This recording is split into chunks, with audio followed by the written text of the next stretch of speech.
Tuguegarao City. Sino po kayo, sir? Si Brother Paul, be with you ng DCCB. Okay. So ito po ay pagkukuha lang natin ng opinion. Are you enjoying your short stay po dito sa Dalampasigan ng bayan ng Ballesteros nitong araw na ito? Ika-12 po ng Abril. Yes, Are you sir. enjoying and buong pamilya kayo nagpunta po rito just to have your Hindi vacation? po, parang elementary reunion po namin. Reunion. So it's nice to be having your reunion dito sa napakagandang Dalampasigan po ng bayan ng Cagayan ng Ballesteros. Ano po? Opo.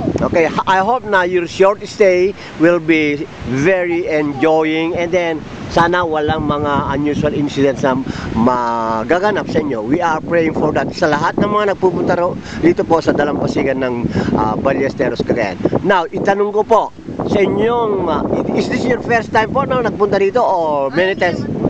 Babalik-balik na kayo. Sa inyong pagbabalik-balik dito po sa Dalampasigan, meron po ba kayong nakita mga equipments tulad ng dump trucks, backhoe na maaring ginagamit sa black sand mining? Meron po ba?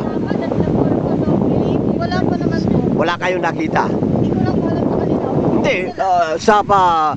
pag tingin-tingin natin sa ating kapaligiran, meron po ba kayong nakitang backhoe? Dito, wala, sir. Wala? Po, wala. Are you sure? Yes, very sure. Very sure. Yan po ay patunay na walang black sand mining na nakikita ninyo sa araw na ito. Yes. Okay, maraming salamat po.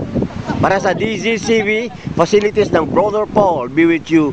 Ayan po ang katunayan na mula sa ating mga kababayan, mula pa rin sa Lukban, Abulug, Cagayan, na wala silang nakikita. Kahit tornilyo o langis, wala. Wala po. Okay, maraming salamat po.